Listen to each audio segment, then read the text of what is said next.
All right. Hello, good night. I hope everyone is hearing me. Okay, I had to end the other stream because for some strange reason, I've been signed out of my YouTube account. I've been signed out of the Facebook accounts.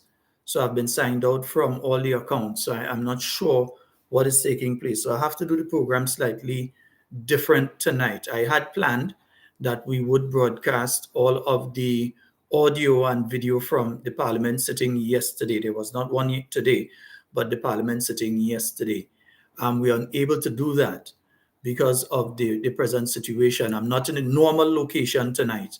And so if you all can share the stream, I'd have to do an abbreviated show tonight. I'd have to do a 1 hour instead of the normal 2 hour show tonight. It was my intention to broadcast and show all of the video from Parliament yesterday. There were some wonderful presentations that were made by the Honorable Emlyn Pear.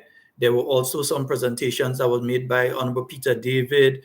There was the question section that Dr. Mitchell had to deal with last night.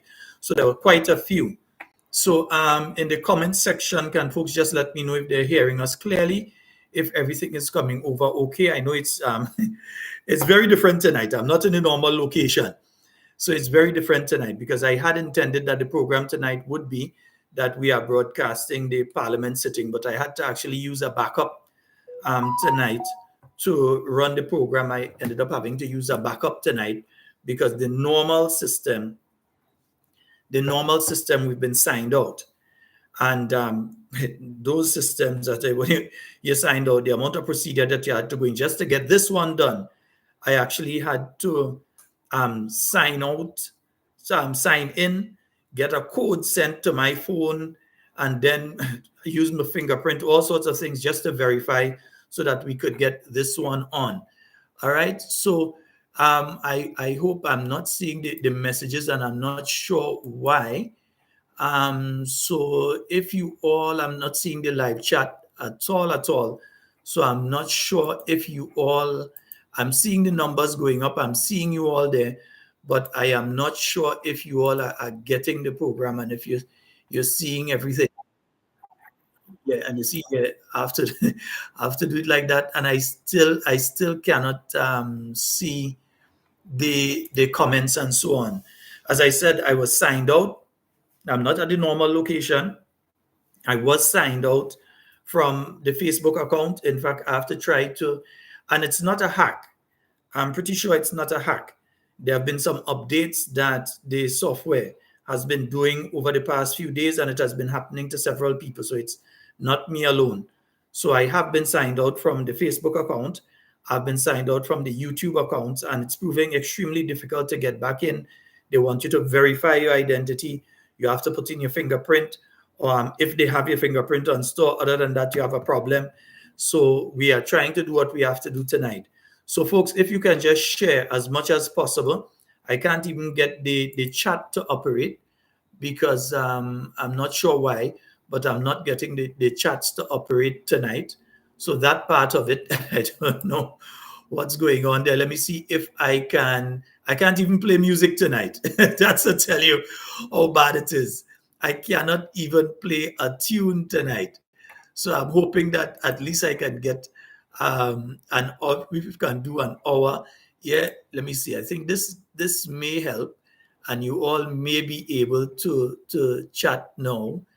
And let me see if I can do it again. If I can, because I have been working on this for the last hour, trying to get everything in place, and we are having that issue. So we've been signed out from everything. Yeah, we have been signed out from everything. And so I don't know why that is happening, but we've been signed out from everything. Yeah, nice, right. I think I'm seeing you all as right. So I'm seeing you all now. So you all won't be hearing me clear as you normally do because I'm using direct laptop. That's what I had to go to tonight because everything else has been signed out. So good night to you, Earl. I'm seeing Baby Daddy. I'm seeing Veronica. I'm seeing Brenda. David, I'm seeing you. Ashma, I'm seeing you there. Errol, Claude, good night to you. Where's Alban, Claude?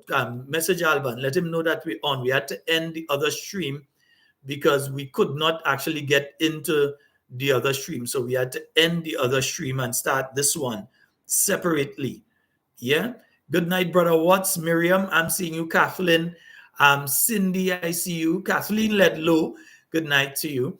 Shuma Alexander, Velma Pascal. Sherms Houston, good night. Jenny Samuel, good night to you. Karen Williams, good night to you as well, my dear. Rosalind Jones, good night. The folks who usually are over on Facebook, let them know that we're only on YouTube. I have also been signed out from there. There seems to be a security issue. So Microsoft have updated, and as they have updated, it has removed the passwords from the browser that I use. And then to re-enter, now it's asking you to verify. And so by the time I complete that process, it might be all 12 o'clock tonight. So I decided to go this direction with the program tonight. I can't keep you all there waiting. Merle, Patrick, Christine Otley, good night to you, my dear Christine Otley. How are you? Yeah, Mammy George, good night to you. Jillian Noel, Jocelyn Matheson, Kenny Bokma, Charmaine Ragba Singh, I see you there. Anne Leo, Savage Gold Queen, good night to you. All right, yeah, this is the backup, man. This is the backup. This is the backup. Yeah, everything changed tonight. So this is the backup for tonight. Nice? Yeah, because I'm not in the normal location tonight, but outside of that, I've been signed out from everything. So those of you that are just joining us, I have been signed out from all of the accounts, and so that's why we having it a little different tonight. Yeah.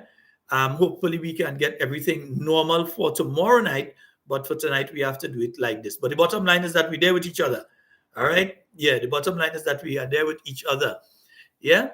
One of the things I wanted to approach, and I'm just making sure, let me see, once we cross the 300 mark, I'm going to start getting into different issues that I want to deal with tonight. Once we cross that 300 mark, we're going to start going into those issues because there are quite a few of them that we want to deal with tonight. So I'm hoping that we can do so, and we can do so effectively tonight. I can't even play music for you. So I know a lot of people have been asking for the Rootsman Kelly tune. I can't play the Rootsman Kelly for you tonight. So I'm going to make it up to you all. You know me. I definitely will make it up. Yeah, I can't take calls because the system that I'm using, I can't take the calls on it. Maybe I might be able to, let me see, there may be a workaround that I may be able to take calls. So let's see if that we are signed out from that as well. So there may be a backup that we may be able to take some of the WhatsApp calls.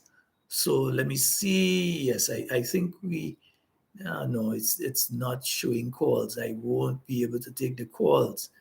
Yeah. So again, folks, just to let you all know that we're not at the normal location tonight. We had intended that tonight's program would be that we're broadcasting all of the activities from Parliament yesterday. I recognize that there was no Parliament sitting today. As far as I picked up, there was no Parliament sitting today, but the Parliament sitting yesterday. They did discuss the increase in the school age for young people that has been moved now from 16 up to the age of 17. And as I told you all last night, in my personal belief, one of the reasons, because this government tends to do things and they try to give the impression that there's some level of altruism, that they're doing these things because they're doing it to improve, and they're doing it. But a lot of these things are cosmetic in nature. When I say cosmetic in nature, they just put on a face as though they so care and they're trying to do things for people and they want to do things for people. And so they always try to give that impression, right? But a lot of it, when you scratch the surface, when you go deeper in it, you realize that what they are doing, there's always something that they did not think out properly, or that they thought it out properly, but they're trying to give you another reasoning for it. Now, increasing the school age, increasing the school age, I believe is very important. And I might have to take off the glasses for a while because I have the light as well. It is in my eyes tonight. So increasing the school age is important. It is very important. I believe it is important. But there are other reasons why this administration is increasing the school age from 16 up to 17. Now, as was pointed out by journalist Linda Straker, and I always tend to like to read what Linda Straker is putting out. And she mentioned something similar to what I was speaking about last night. And folks, remember to like and share as much as possible. She mentioned that one of the things that has taken place there yesterday, the MP for St. George Northeast, the Honorable Ron Redhead, was speaking, and he didn't seem to understand that according to the Employment Act, the law that surrounds employment in Grenada, a young person they can actually start working at the age of 16. Yet there are certain benefits and different things that they would not be able to gain during that period, but they can work legally from the age of 16. If they want to go into the Employment Act and change that, that's one thing. But by what they are doing when it comes to the issue of the school age, remember 2023, the young people, and I'll tell you where I'm going with this, the young people who left school in the year 2022, at that point in time, it was not the new National Party in office, it was the NDC in office by the time these young people were leaving school. So that's June, July 2022. The young people were leaving the school system from the secondary school and the tertiary school system and so on. The NDC was in office for that. Now, with the new National Party, you had programs like the Immani program, which could absorb significant numbers of those young people, whether it's in Karakou and they come out and you say, okay, we're going to place you to train at this institution, or we're going to train you in small business or so on, so that you absorb as many of those young people. So let's say there are 1,000, 2,000 young people that are leaving the school system on a yearly basis. The Immani program, even if it absorbs a couple hundred, and then others find jobs otherwise, and some may remain unemployed, at least there was something there that was absorbing significant numbers of these young people, a significant percentage of them. Well, because that's why you had batch 1 going up to batch 8 or 9. I can't remember if it finished on 8 or 9, but that's why you had the various batches, because the Immani program was able to absorb different numbers of these young people. Now, the same people that spent all the years between 2013 up to 2022 bad talking and denigrating the Immani program. And they did that with a clear intention, because they believe that the Immani program was a proper program. Don't get it twisted. They understand that the Immani program is a proper program. Yes, there are areas that needed improvement. Yes, there are areas that you had to address with the Immani program. But they knew that the Immani program was a wonderful program for the young people of Grenada, Karakou, and Petit Martinique. What they did is that they needed to get rid of that program, because they believe if young people are in this program and they're getting opportunities and so on, young people will continue to follow the new National Party, because they see the new National Party as the party that provides opportunity for them. Some of you may remember, many of you may not remember, and we can't play clips and so on tonight because of how the system is. Some of you may remember, some of you may not be able to remember, that back in 2013, after coming into office, the Ministry of Youth held an activity at the Grenville bus terminal for all young people in the island of Grenada who wanted to become part of the new Immani program. We launched the new Immani program and we gave the opportunity. Literally and factually, yeah, thousands of young people turned up at the Grenville car park. Thousands of bus terminal, wasn't the car park, at the bus terminal. Thousands of young people turned out up there. When Dr. the Right Honorable Keith Mitchell, and I repeat it because I want you all to understand where I'm going. When Dr. the Right Honorable Keith Mitchell, he came up, Honorable Yolande Bain Hosford was standing there.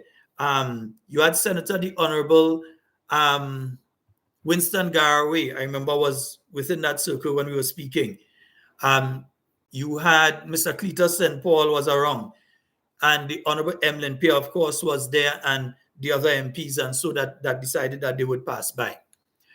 And you had all these young people, all direction in Grenville, you were seeing young people walking, heading towards the bus terminal, because they wanted, the situation was so dire that they knew that the new National Party was doing something positive for them.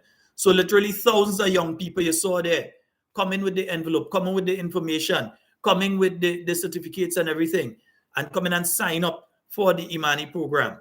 So that took place, right? When Dr. Mitchell saw the volume of young people, Honorable Emlyn Pear put her hand on his shoulder. She said, Doc, you see what's going on? We can't say we're only going to take a 1,000 and then we have to take much more of these young people. So Dr. Mitchell said, well, I recognize what's going on here. You don't see what's happening with these young people? The following Monday, that was a Saturday, the following Monday at Cabinet, decision was taken to expand the Immani program even further. So by the end of the first year, you had roughly around 3,000 to 4,000 young people were in the Immani program by that point in time. Measure that against the present administration, who are about to make 2 years and have not absorbed a single young person into any structured youth program through the Ministry of Youth. These are the people that had the worst to say about the Immani program. These are the same people that were saying that the Immani program was a waste of money. These are the same people that had all of the negative things to say about the Immani program and still have a lot of negative things that they're saying about the Immani program. Yet still, they have been unable thus far to come up with a new program. Instead, this is what they have done. I've received information that every young person who is presently in the Immani program, I'm not sure how many because we don't get figures for these things. When you ask, they say they can't provide figures for those things. So up to now, we're still waiting to hear how many young people remain in the program. But even worse than that, all of these young people have been called into a session. Every single trainee under the Immani program has been called into a training, a specific session. Anybody that does not show up at that session will be fired from the program. This is the way that they're dealing with these young people. So they have a re-registration. The young people are already registered in the program. Their information is there physically and digitally. I could confirm to you that that is so. Their information is there physically and their information is there digitally as well. So they have it on the computer. They could print up a broadsheet with it and they have all the information there about who are the trainees, how much subjects they have, where they're located, everything. They have all that information. Yeah. And they also have it physically. They have actual hard documents with that same information. Yet still, they say they're going through a re-registration program. And they're using the re-registration program as a means of kicking out significant numbers of these young people who are on that program out of the program. So we end up with a situation now that these young people are being told re-registration, that they have to re-register into the Immani program, that they will not be allowed to continue if they do not show up to that new re-registration. And they said that the only way that these young people will not show up at the new thing and be allowed to continue under the program is if they're in the hospital or under maternity or something like that. That is the only way that they will not be allowed to not show up at the re-registration and remain in the program. That is the way that they're treating these young people. We did re-registration, I remember, with the original Immani program back in the year 2000 and that would be 2007 or so, that there was a re-registration program of all the trainees under the Immani program because you had to confirm and people, you got additional information and so on. Back in those days, most of the stuff you were doing was physical, so it was paperwork that you had, not everything was on digitally. So back in 2007, so you were talking more paperwork and so you had to go through an extensive program like that. But you didn't use that as an excuse to get rid of young people out of the program. You use that to confirm this is person A, this is person B, this is where they're located, this is their situation and so. And you also gave them an opportunity to be able to speak to you on some of the issues that they were having, some of the problems that they were having, where it is they were training and under the program. So that is what is taking place now. There's a re-registration that is taking place with the Immani program. Any Immani trainee that fails to show up at the re-registration will be immediately kicked out of the program. Then, remember, they have the activity, I believe that's coming up this Saturday, where they are trying, because they don't really have original ideas. They have to try and milk whatever the new National Party left there. After telling people they had all the answers, now they get in and have to go back to the same playbook of the new National Party, go back to the same policies of the new National Party, and just try to change the names of everything. You all remember last night, I told you all that they're going to come with a set of programs and say they're doing things for youth now. Saturday, they are going to go through a registration process for a new youth program. This Saturday coming, from what I've picked up, because they're trying to recreate what happened in 2013 in Grenville, when you had that volume of young people. But this was a volume of young people that were unemployed because of the lack of ability of in fact, the former Minister of Youth under the National Democratic Congress still remains the worst in the history of Grenada. That's Mr. Patrick Simmons, the worst Minister of Youth that there has ever been in the history of Grenada, and maybe even the Caribbean. We remember the promise, we go leave all and all kind of thing. I'm sorry we can't play clips tonight, but don't worry, time coming for that. Right. So we have this situation now where they are going to do their thing on Saturday. Obviously, they're going to come with the same concept as the Immani program. They're going to add 1 or 2 new areas, because the Immani program was a living, breathing program. You develop different aspects of it over the years. Now, if these individuals, good night, Gemma Warwood, Jerome, Oswald, Maria, Islon, Andrea, good night to all of you. Yeah. If this administration had taken the approach of the new National Party towards youth development, I had to take off the glasses, Donna. The light in my eye and in a different location, everything. Now, if this administration had taken the approach of the new National Party in relation to this particular issue of youth development, they would have been far advanced. But you know what? Bad mind, spite, nepotism, those are the watchwords of the present NDC administration. Those are the watchwords of that administration. And I have no fear in saying it, because it's the truth. Listen, let me use an example here. In 2009, I had been working with the Ministry of Youth, and in 2009, just before I was sent home, there was an individual by the name of Mr. Kevin Andal. He was a teacher previously. He was brought in by Mr. Patrick Simmons and the NDC administration. He was brought in from teaching, along with people like my good friend Alva. I think Alva lives in Barbados now. Alva and Mr. Ian Django Thomas was one of the first people that the NDC brought in. But you had this individual by the name of Mr. Kevin Andal. I know he wouldn't be upset that I call his name tonight. Mr. Kevin Andal was a person who had a background in working with young people, not only as a teacher, but he had a background in working with young people and so on. So when the NDC came in, they brought him and they placed him as the coordinator of youth. He eventually became the coordinator of youth. So he was coordinating all the youth activities and so under the NDC administration. Now, the failure of the NDC when it comes to youth had nothing to do with Mr. Kevin Andal. He was doing an excellent job. It had to do with the people who were creating the policy that he had to implement. And you know how that was proven? That was proven because he remained as the coordinator of youth when the new National Party government came back to office in 2013. We didn't look at Mr. Andal and say, Mr. Andal was brought here by the NDC. I knew he was brought because he came in just before I left. So I knew this was somebody that was brought in by the NDC, but you didn't watch him and say, well, this is a man that NDC bring in. Let me get rid of him, get rid of all them NDC from in the ministry. No, we did not go that direction.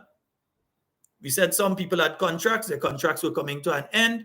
You did an assessment. According to the assessment decided whether those individuals remained in the ministry or not. And there are several people who could verify that that is the truth and nothing but the truth. That is factual. Mr. Andal remained there. You know what happened with Mr. Andal? He wasn't demoted and sent to the Ministry of Education to go and sit down on a desk. He wasn't taken and sent, as was done to Mr. Norman Gilbert back in 2008, when he was removed as the acting coordinator of youth, and he was sent to teach a non-existent class in St. Mark. Imagine they send you to a school to teach a class that don't exist. So you had to basically just sit in the staff room for months because the class that they sent you to teach didn't exist. That is what the former NDC did to Mr. Norman Gilbert. Yeah? What did we do? We didn't send home Mr. Andal. Mr. Andal played a significant part in when you brought back the new Immani program. Yeah? He was the one, and there's loads, hours of videos of him speaking on television programs, on radio programs, explaining the different, I used to put it like this, the different pathways for the Immani program that you come in, and then you can veer off into education.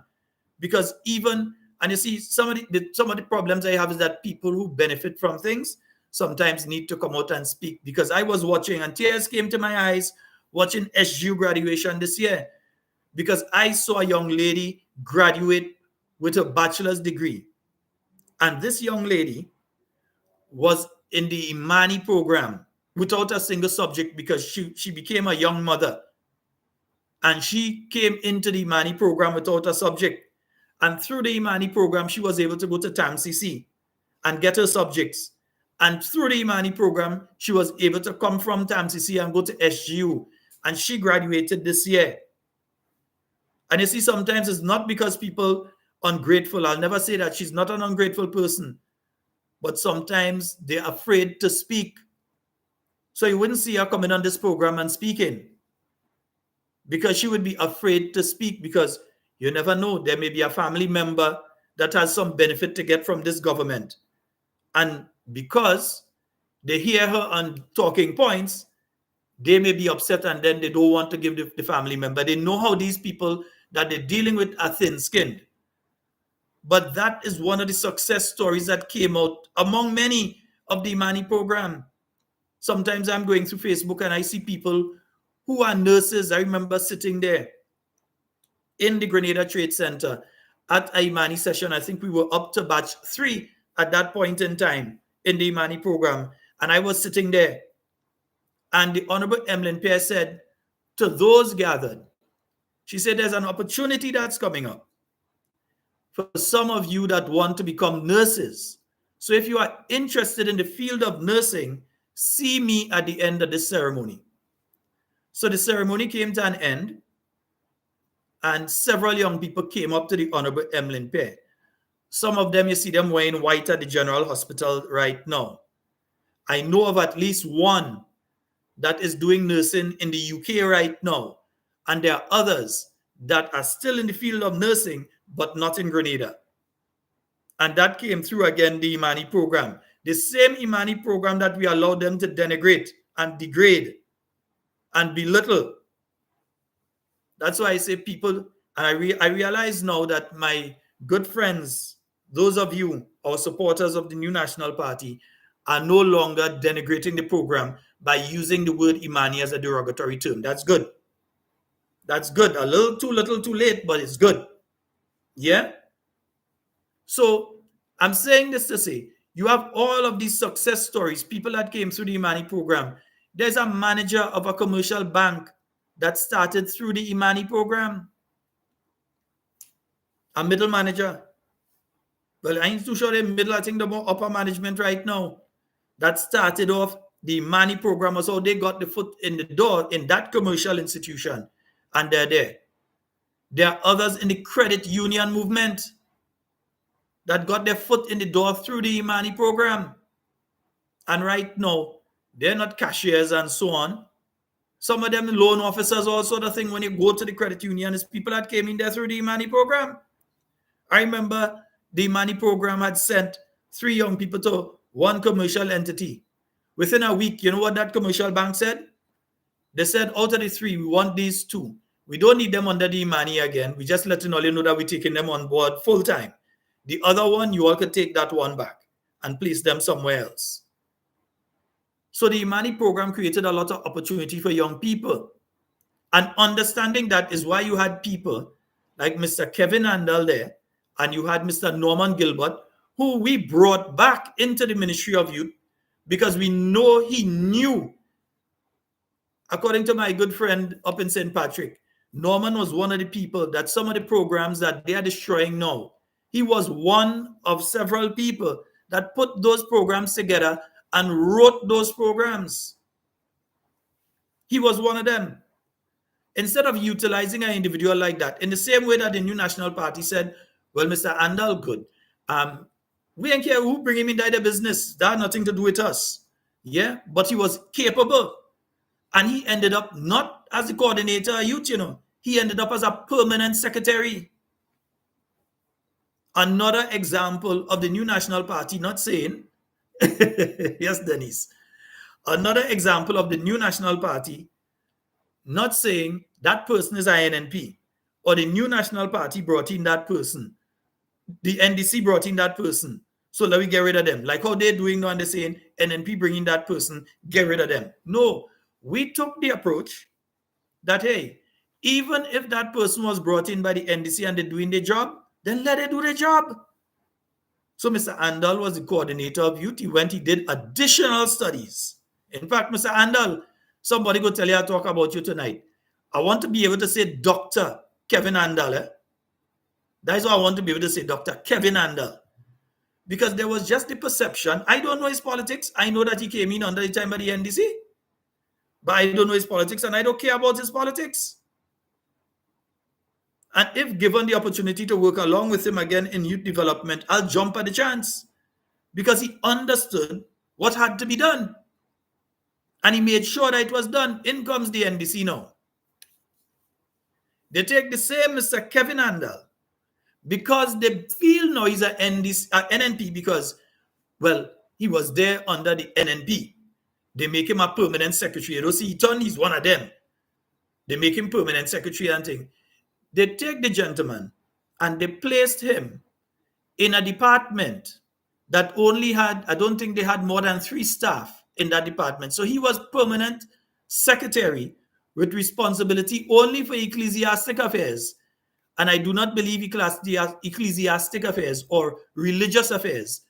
I don't think they have more than 3 people in that department. So they take out somebody who was in charge of the thousands of young people under Immani. At a point in time, I believe he was at the Ministry of Education as well. Thousands had to deal with teachers, all these things.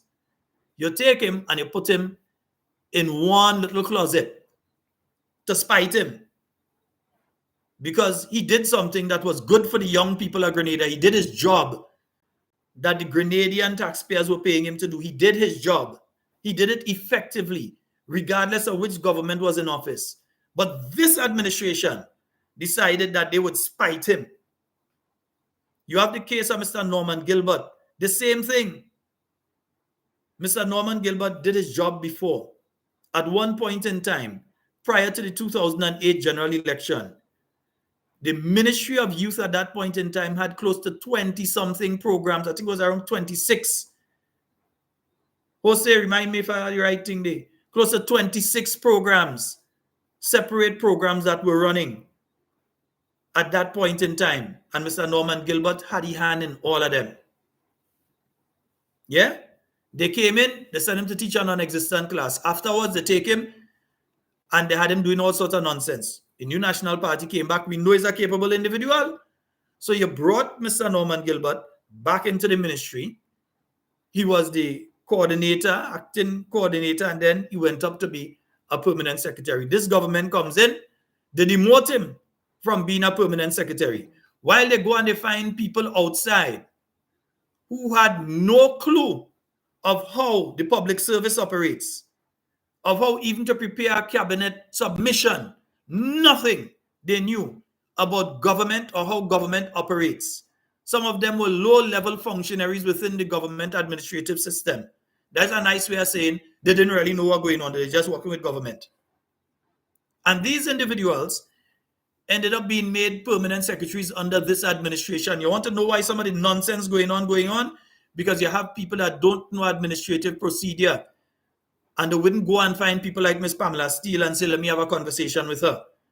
They wouldn't go and find people like, whether it's Miss Vida Victor Bruno or Miss Gloria Payne Banfield or all these people. They wouldn't go and try to find them, Miss Marisho. They wouldn't go and try to find these people and have a conversation with them as to how the structure works. Instead, you continually hear this government speaking about they need to break the bureaucracy. Let me explain something. While it is an issue that I had and still have with government service, and not just in Grenada, throughout the Caribbean, you hear the same complaint throughout the world. I remember going to the UK at a point in time, speaking with some parliamentarians there from New Zealand and Australia and the UK itself, and there was always this talk about the bureaucracy of government. The bureaucracy of government is one thing. But you know another thing? While the bureaucracy of government is one thing, there's a reason for it. It leaves a paper trail.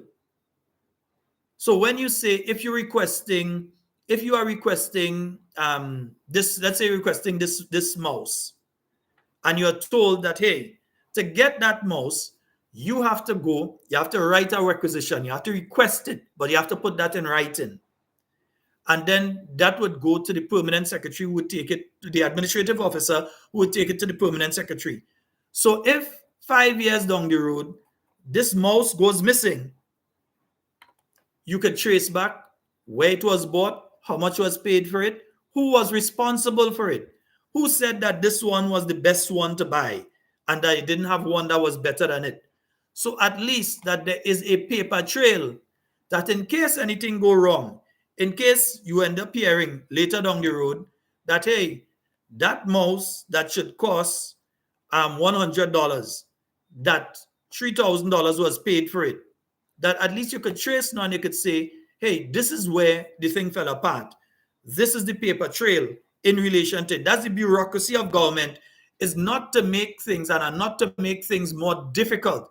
The bureaucracy of government is to ensure that there are checks and balances, so that when things go wrong, you are able to trace and say, this is where it went wrong. This is where that should have happened and it didn't happen. So that is why you have that level of bureaucracy. This government is saying, cut out all that bureaucracy. So they're saying, okay, you want to do a road there? You just call a contractor and tell them, do the road and submit a bill. You can't do that. Because how do we know the contractor you call is not your brother? Because it happened, It happened. How do we know the contractor you call is not your brother? Weren't there other contractors who could do the job? Next thing, your brother never do a road in his life. But all of a sudden, your brother is the contractor. He hires a set of people that also don't know how to do a road. So they do that, and then it lasts a couple months. The first rainfall, you realize it started to break apart, you realize problems. So that is why there's a bureaucracy. But this government keeps trying to break that bureaucracy. So when you hear that they go to Parliament and they say, oh, too much bureaucracy, and so when it comes to the Procurement Act, and they say, therefore, we need to raise the ceiling with the Procurement Act because we don't want all these, quote unquote, little contracts for 70,000, for 80,000, for 90,000, for 20,000, that they call little contracts. They don't want that to have to go through the procurement. A minister must just, and don't try to give the impression that a minister under this administration can't do it. They try to say that, oh, we should know better. A minister can't give a contract. Yeah, joke all they making. So when the minister call and say that is who getting the contract, you feel one of the public servants within the system going to say to this government that no, we're not doing it, especially when they're removing the checks and balances. They continually say too much bureaucracy, too much bureaucracy. And it opens the door to corrupt acts taking place. So there has to be a certain level of bureaucracy in order to maintain that paper trail, so that if something goes wrong, as they do from time to time, at least the people of Grenada would be assured that you're able to find who is responsible. You're able to trace from beginning to end what took place, that what was supposed to cost $100 ended up costing $3,000. that the proper procedures did not take place. This government is trying to remove the different stages. Other countries maintain certain aspects of, and I don't even like to call it bureaucracy. Sheldon, good night to you, bro. I don't even like to call it bureaucracy because it is a necessary component of any democratic society that there are checks and balances in relation to how you run government. This government saying if we have to do a road, forget all of this thing, just build the road. Just build it. So what if it's my brother doing it? So what if my brother gets $500,000 to build a road? They ain't care about that. Just build it. At the end of the day, the people get the road. That's what we care about. Yeah, the people get the road. But your brother get $500,000. Yeah? So there has to be an understanding of what is taking place. Yeah? There has to be a clear understanding of what is taking place. I was listening. And again, I'm sorry I can't play clips. We may have to, Monday, I think we might have to do the program an extra hour Monday or something, you know. Yeah, we might have to do a 3-hour on Monday. Now, I was listening this morning to the MP for St. John once again speaking on various issues. She was on another program this morning speaking on different issues. Folks, I listened to that MP. A caller called and they asked a question about the trips that MP is taking. Who tell that caller call and ask that question? Basically, like they find the caller rude, they shouldn't call and ask that. But the caller simply asked about who does be going on these trips, because we hear in stories that certain people does be going on these trips. The minister say, well, if you want to find out who going on the trip, you could come down to the ministry and go and ask and request the documents, and they will give you, they had to give you, and they go tell you who is all the people does be on those trips, and they go tell you all the people who does be on the trips and what they went and do and what we bring back for Grenada and everything. They're going to give you all that information. Or I'm just a phone call or an email away if you want to know who was on the trip and how much money. And a government minister, sorry, I do have the clip with Mr. Ashby asking, is that a minister? At a point in time like that, you had to play that one. Is that a minister?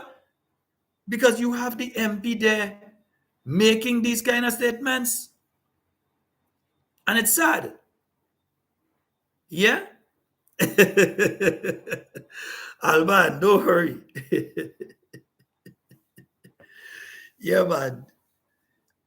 So I'm telling you, I'm just checking my messages, folks. I have to actually check it differently tonight. Yeah? And I had to, people asking why I had to take off the glasses. When I put it on, I'm getting some glare, so I can't see the comments on the screen. You see, like when I put it on, you realize the light is reflecting on the glasses. So I can't see as normal. Some folks are asking what is happening. Now, one, I'm not in a normal location tonight, but I must do talking points. Not because I'm not in a normal location tonight, I can't do talking points. But secondly, I had an issue where I was signed out from all my YouTube accounts, Facebook accounts, everything was signed out from it. Apparently there's some updates. It is not, we were not hacked. It is not a hack that took place. There's an update that took place with Edge and Google and so on, and it has basically reset everything. I don't know if there was a security breach or whatever on their end, but it reset. So we lost access to the YouTube page. I was actually trying to do the normal setup and everything. Couldn't do it. Couldn't get it done. Yes, so we had to revert to this one. But the bottom line is we're here and we're talking the things. Yeah? I had planned to go for an hour, but I think we're going over an hour, man. We're going until we're ready to done. Yeah? I'm just sorry that I can't take your calls tonight. Yeah? Yeah, I'm just sorry that I can't take your calls tonight. And you know, while I'm saying that, I'm trying to find a way. I'm trying to find a way to make sure that I could possibly do it. Yeah, while I'm saying that, I'm actually trying to see if I can get a workaround to get the calls, to be able to take your calls on the program. Yeah, so I'm trying to see if I get a workaround to that. Nice. And I'm not sure if that one will work, but yeah, that one, I'm still trying to get a workaround to it. But anyway, folks, yes. So I was telling you all, There are several differences in the approach to the National Democratic Congress and the new National Party when it comes to different things. They say they're transforming. So look at what they've transformed the Ministry of Youth into. And then they have a minister there who everybody in town could tell you is about to lose his job. Everybody know that the NDC want to get rid of Lacret. Everybody know that. And Lacret has fallen back into his back position. He has a position that he falls into anytime he knows that a hatchet about to drop on him. So when the hatchet was about to drop in the Ministry of Health, and we heard the stories that, hey, they're going to move that man from Ministry of Health, the city man ain't doing anything there, so they're looking to move him from the Ministry of Health. We heard the stories. We heard it. And from very good sources, we knew that he was going to be moved from the Ministry of Health. He was going to be one of the casualties of the ministerial shakeup. So what did he do? He bring out the permanent secretaries. He bring out all the technical officers, everybody, tutmun bagay, to come and speak to the Grenadian people to give the impression that, hey, he was doing such an excellent job and he was doing such a good job when it came to the Ministry of Health. And to basically tell us that we're crazy, that when we go to the health facilities, that we get in medication, that he was doing such an excellent job and look at things he was doing and so on. The hatchet still dropped. He tried to give the impression that he was so busy and doing, and that is what he's doing with the Ministry of Youth right now, because he know we hear they offer a ambassadorial position out in Canada as the first secretary under Mr. Corliss, third secretary or first or whatever under Mr. Corliss. We hear that. That's what we hear. And we hear you turn it down because you say you are your family and think you want to take your family out. So with that, we know that you're going. But their approach is to, one, change the name of something.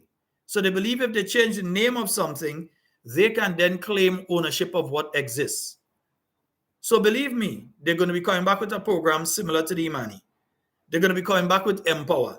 They're coming back with Project Fly. They're coming back with all those things, but they will not be called that.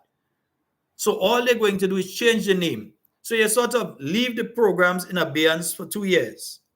So some people forget the programs exist. Some people forget how the programs operate, all that sort of thing. Then after that, now, you come with a program, you rename it, you name it differently. Yeah? You rename it. And then people say, oh, that's the NDC project. So that's what they're doing with the projects under the Ministry of Youth. But you take a man who destroyed the Ministry of Health and you put him in the Ministry of Youth to go and destroy it now. The latest I hear is they're possibly looking at bringing back the MP from St. George Northeast. They're looking to bring him back into the cabinet and put him back in the Ministry of Youth. That's why I hear, so I buy, so I sell. Because like all of them afraid. Yeah, all of them afraid. So they don't want to put them in the Ministry of Youth. All of them afraid to go there. And he wants to stay there because he knows that's the last place he will get to stay. Plus, there's a matter of $1 million and something with the Grenada Development Bank that needs to be addressed. So you have to be careful how you tread. Right? And then he call out the number and tell you all call in. I am so used to being able to call out both numbers and say call the number and so on, that I actually nearly call out the number and ask you all to call. Yeah, folks? So for those of you just joining, we're doing it a little different tonight. We're not at the normal location. And we've had a technical issue where we was not with the equipment, but where we were signed out from all the accounts. And so I had to actually sign in on a different device tonight to be able to do the program. So you won't see the normal background and you won't get the clips and the music and all those sort of things. You're getting straight talk. Straight talk you're getting tonight. I can't even say I'm getting up and get some water. Straight talk. No Alban. I can't go for water. Straight talk you're getting tonight. Yeah? So I was telling you all earlier, and I kind of veered off the one. I was looking at the minister for St. John. Well, I said, poor man, how he could call and ask the minister that? How dare he?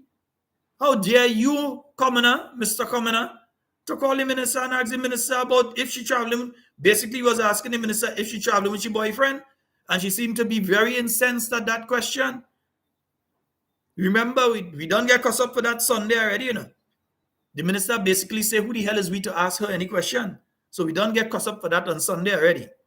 And now, this man make the mistake and ask a question Minister, is it a situation that you're traveling and who make up a delegation? And then the minister told an obvious lie, because it was told that anytime she's traveling, people know the delegation.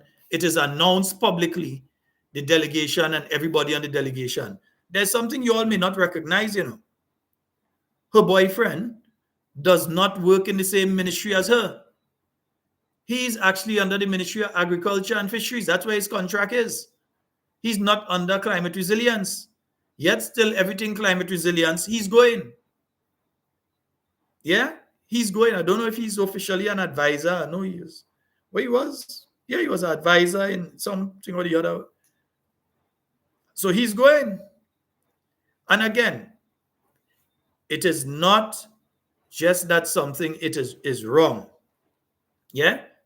Something could be right, but the perception that it is wrong has to be corrected. It is not just that you correct the perceived wrong, but you correct the perception of it being wrong.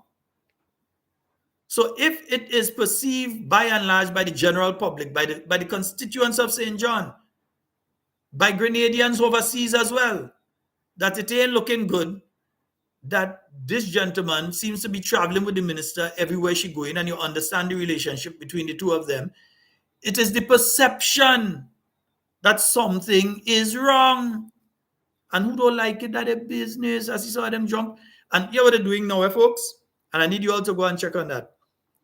They're waiting until the program done, and then they want to come and put the negative comments then, because they're afraid all they know if they are wrong when they're saying it, it's trouble. So they come in and do it afterwards. So we will keep an eye on them on that. Nice. So I'm saying it is not just if what she is doing is wrong.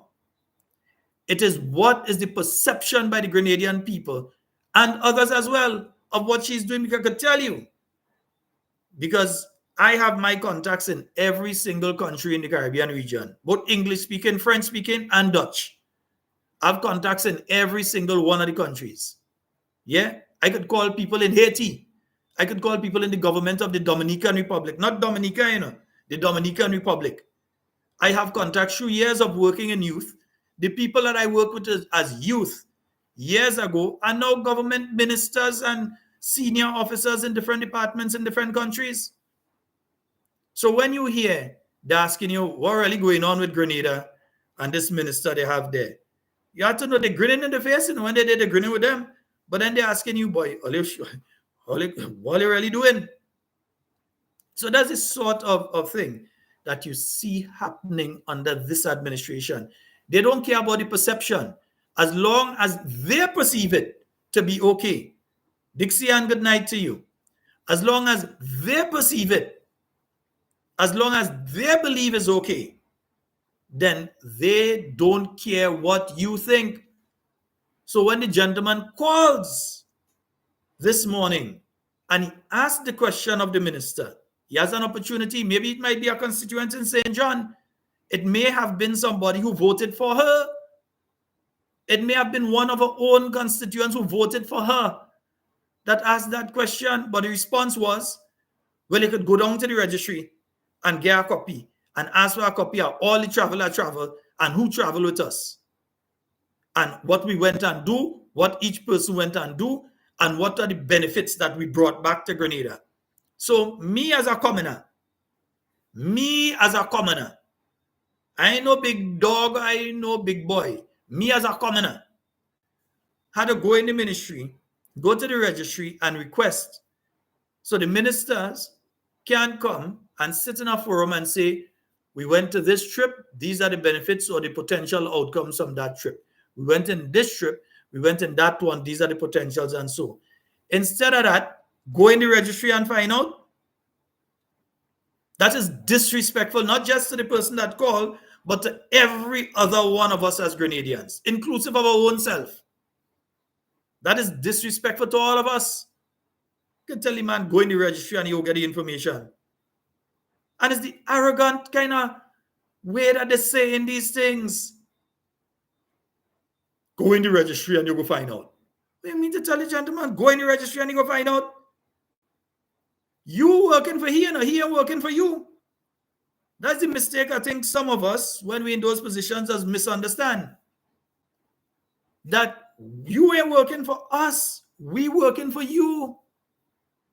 And let me use a classic example.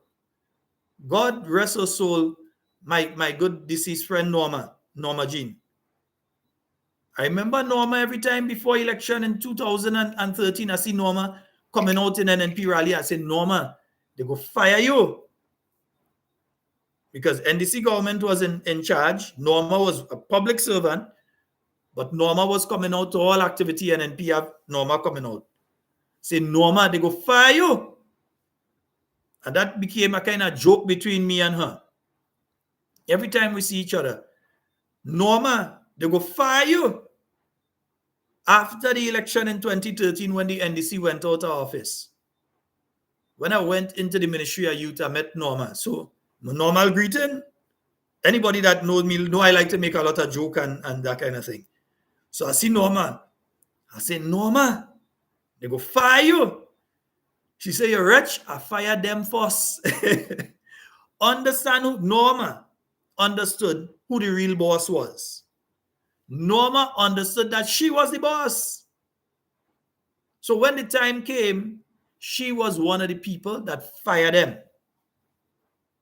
And this group of individuals, when you hear how she answered that caller this morning, when you recall how she spoke on the issue of travel on Sunday, the disrespectful kind of way, the flippant way that they address the particular issue of ministers traveling. And so what if we travel and now at least you're knowing what we don't know. You lie. You, Karine James, member of parliament for St. John, you lie. We don't know. You're now coming to talk about some Blue Schools initiative. You're now coming to talk about that. You have not been speaking to the Grenadian people. In fact, between June 2022 and now, this is the first time I know you go in on all these kind of programs and talk and so. And the only one where you were able to take calls and so was on the GBN program today. But that is what people are understanding now. They're beginning to understand who has been elected. And more people understanding, like Norma Jean, especially those of you within the public service, because I know many of you listen to the program. You're afraid to comment. You're afraid, and I ain't telling you you're wrong, be afraid, eh? Yeah. You're afraid to comment. You're afraid to call. You can't reach out, and so you know why? Because if they find out, they're going to use us as grounds to get rid of you. You have your family to feed, and people understand that. You have your bills to pay. You have your family to feed. You have your life to live. So I understand. Or let me just drop the brown envelopes. Drop it. Don't worry, I'll keep all this safe. Drop the brown envelopes. Yeah? Because these individuals, I explained to you what happened with Mr. Kevin Andal. Mr. Andal, they could never say they saw this gentleman in a political meeting anyway. They could never say they see me in a political meeting. They could never say that this man was involved in politics anyway. But simply because he did his job under the NNP, they pressure him. They pressure him until when he can't take it anymore, say thank you very much, and he leave the public service now and he's into the private sector. That is what they did. He left, the public service lost somebody that had loads of experience, knowledge, and capability in youth work to the private sector. And they take a next one, demote him, and stick him in a desk in the Ministry of Education. And then the rest, they're getting rid of them one by one from the public service. That is what has taken place. Yeah? That is what is taking place. These individuals have no clue. Somebody, you remember it used to be like on what they call a Wheel of Fortune? Is Wheel of Fortune? Which one it was? You had to buy a clue. A, E, I, O, or U. Yeah? A, E, I, O, U? No, there's the vowels and you have to buy it. Yeah. You have to give them a clue. Somebody buy them a vowel because they can't solve the puzzle. But that is what was taking place and continues to take place under this administration. People with the technical know-how and so. They have their activists out there stating boldly and clearly, fire all them NNP. Get rid of all them NNP. The activists are out there saying that on a daily basis. Ladies and gentlemen, children like Zoe and so on, who should be in bed by now going to sleep, have you all ever heard the Prime Minister come and say to his supporters, don't do that? Have you ever heard the Prime Minister come and say, well, I don't care if there's NNP. Yes, jeopardy, that is it, yeah. Have you ever heard the Prime Minister say, well, I don't care who is NNP, I don't care who is NDC. Once they could do the job, yeah? All you ever hear that? Day after day, his political activists, because he does go and sit down and eat and drink with them.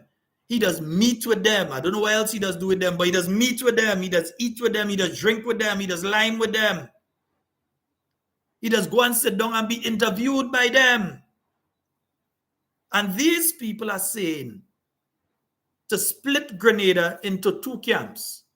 Them who supporting us, who will get all the benefits and continue to be in a job, and those who don't support us, who supporting the NNP or anything else other than the NDC, fire them, get rid of them. They have no right to live in Grenada. They have no right to work here. And you have a prime minister who is not a leader. He's the prime minister. He is leader of the party in name, but he's not a leader. So you won't hear him out there saying, well, look, these people are Grenadians too. And because they are Grenadians too, they should have the opportunity, just as anybody else, to work in the public sector. Just as anybody else. They are Grenadian. They should have the right to work. I'm just trying to get this thing here for you all. They should have the right to work as anybody else. Yeah? Anybody else in the public sector here in Grenada. These people pay taxes. They pay personal income tax and they pay other taxes. They pay taxes to the same NNP paying it, NDC paying it. So why should they not be afforded the opportunity? And the Prime Minister sit down there like he have mutitis. Because they're saying it. The supporters all over social media saying it. And then he go try to back out and say that, oh, you hear people saying them things, but you don't know who they is. All you know very well who all of them is, because most of them on retainer. So I feel people don't know that some of them getting paid to just go and run under profile and say all kind of nastiness.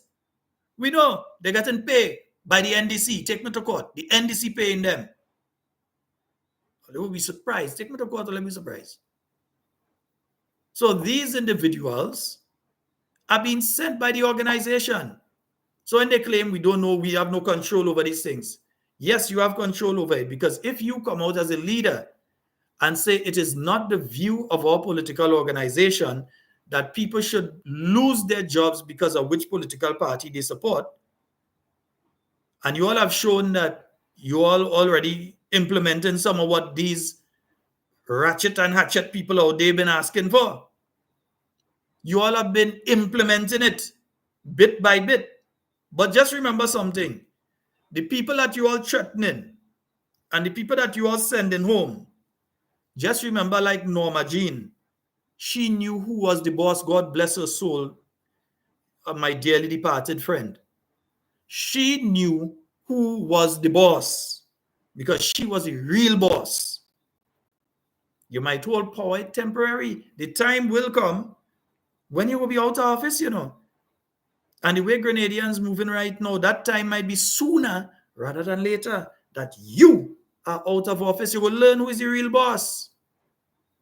So instead of speaking to their membership and saying, no, we don't believe in that sort of thing. We don't tolerate that sort of thing. We are not for removing people because of what political party they support. We don't support that sort of ideology. The Prime Minister says nothing. People go there and say the nastiest things about people who is the man's friend.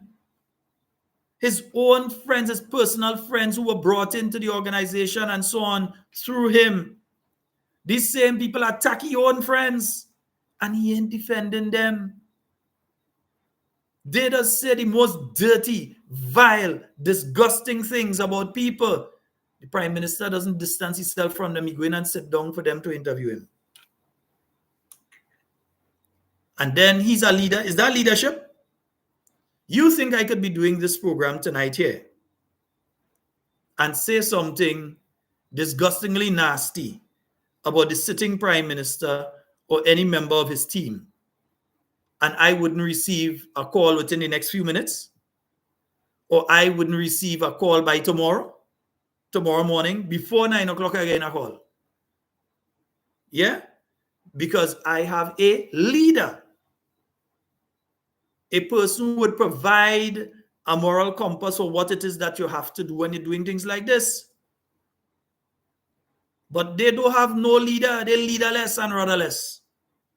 Just now the oar might break too, because to me, like, they're just going wrong in a circle.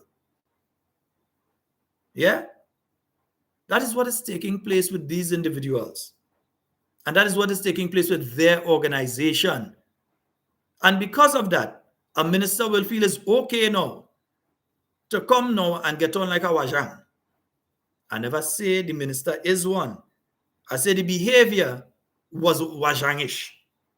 Some of you might know is a wajang. The behavior, in my view, was wajangish. All you simply had to say, because you lied. When the minister said, that's how the gentleman, yeah, can just go in. Number one, none of all you. Try tomorrow and see. None of all you. And me, as a commoner, none of we are all commoners. Remember, we cannot go to any ministry and ask for that information out of the registry. We would not be given it. They go ask us if we're crazy, and they ain't giving it to us. So the information she was on the program this morning saying that you could go and just ask for, she lied. Minister Karine James, you lie. You cannot just go and ask for that. That is one. Secondly, another lie was when you said that all of that information is provided to the Grenadian people each time you travel. That again is a lie. Sometimes the only way we know that Minister James went somewhere or is somewhere is when you're going to the government gazette and you see who was holding the position for her, you know. And you might get the government gazette comes out some on a Friday. You might go into the government gazette on Friday and see that so and so was holding on for the minister with responsibility for climate resilience and so. And that might be from back in March. That might be from back in April. And it just says that that is who was holding on for her. Even the last thing that they sent out, I will ask the minister to read that and show me where it says the name Jerry Eno on it. The last release in relation to the prime minister and herself traveling as part of the delegation to go to the SIDS. Show me in there where it speak about Perron, where it speak about Jerry, where their names in that first release that was sent out there. Since you're saying that all the releases are sent out, that is only when the pictures start to come out now, all you start to acknowledge. And I can imagine all you vex with the cameraman. It's only when the pictures start to come out now, all you start to acknowledge that these individuals were there. But you all made no attempt to inform the Grenadian people before. Yeah? And I'm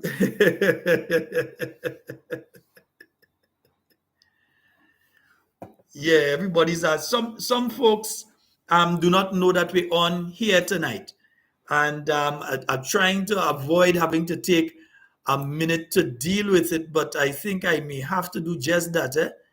Yeah, I may have to do just that. I may have to take 1 second just to message back one or two people here. So let me just take 1 minute to do that. Yeah, I did say I was staying for an hour, staying for longer than an hour. All right, yes.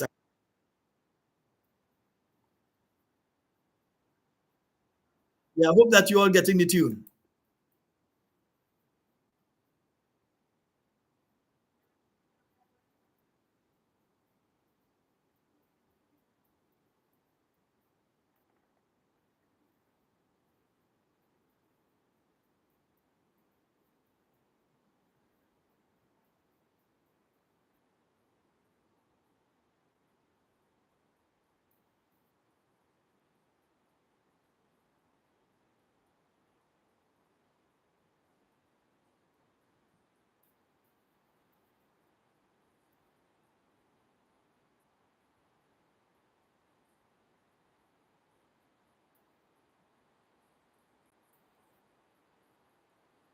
So I hope at least you all got part of that tune.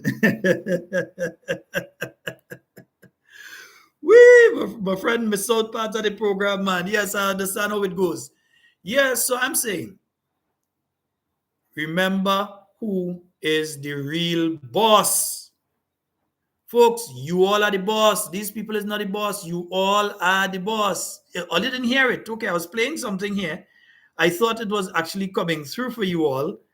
So, I wonder why that didn't. I didn't hear it. Okay, all right. I told you all we're operating on that different system tonight. All right, yeah. Yeah, I didn't hear it. Okay, I get the messages now. I am sorry. I am sorry. I was trying to play the roots man for you all, but the system, the audio, the system did not pick it up. So I'm very sorry about that. So, yes, folks. So, one,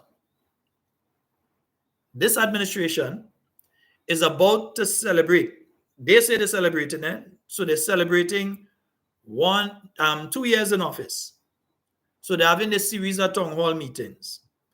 Last night after the program, yeah, no, we're not returning to the old system tomorrow night. There will be a program. I will be live, God's willing, between 8 and 10. I will be on tomorrow night. You will have talking points.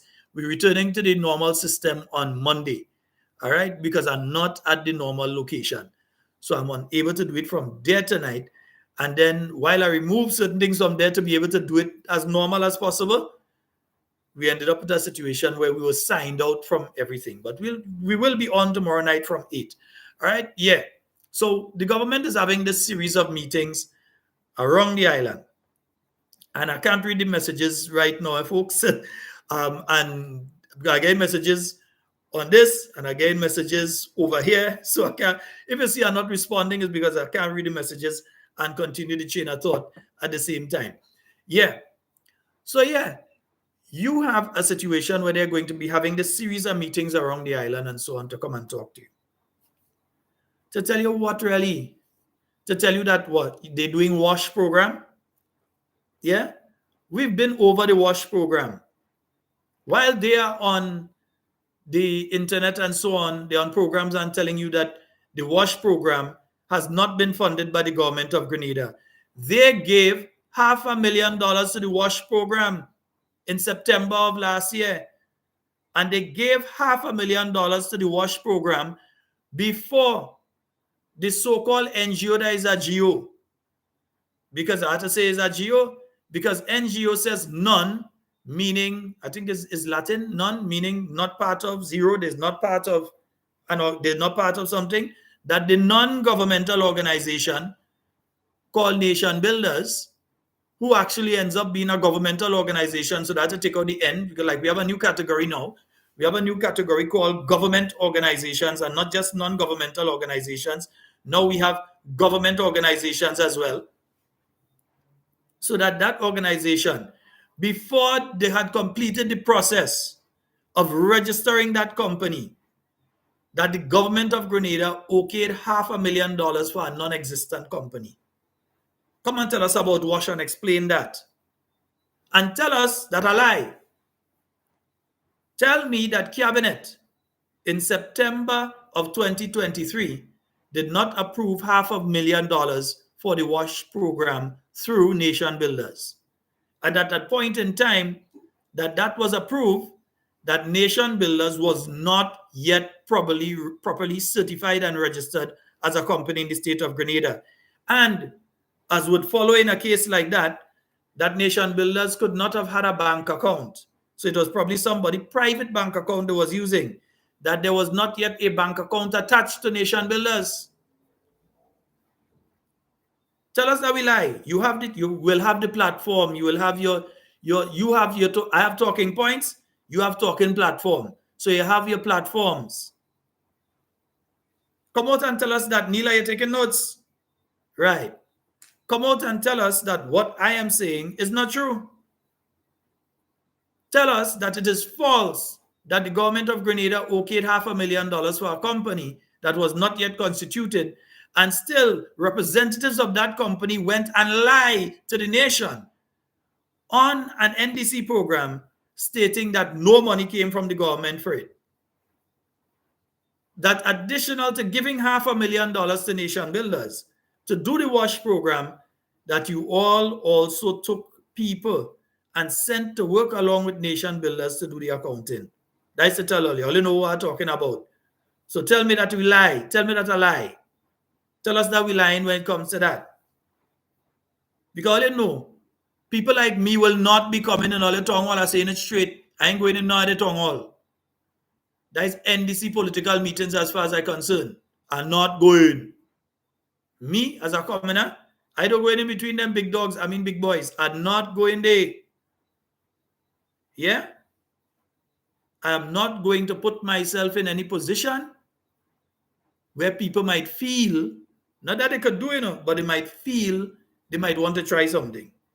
Yeah? I'm not going to put myself into that position. I like peace. War words, I ain't mind. I ain't like fighting. Actual physics, I don't like them thing there. I ain't saying I can't do it. I just say I don't like them thing there. Yeah? So I was speaking with a friend of mine last night after the program. And we were saying, what are some of the achievements that the NDC did? And we said we came up with a list of some of them, They removed the heads of different departments. And any all you find any additional one, send it in the chat for me. Send it in the YouTube chat. Send it on the WhatsApp and so for me. One, they removed the commissioner of police. They get rid of the commissioner of police. Because if he's commissioner of police in another place right now, something here had to get, because he would have much preferred to be home among his people. After giving so much a year as a dedicated service to Grenada, I don't think he would have wanted to go and end up in Turks and Caicos. So one, they get rid of the head of the police force in Grenada, and they demoted and demoralized several senior members of the Royal Grenada Police Force and junior members as well. So they succeeded in making sure that a significant number of people who have specialist training that they receive in Europe, in North America, in South America, etc., that can be used to keep the people of Grenada safe and secure, that those people have left the Royal Grenada Police Force and gone about their business.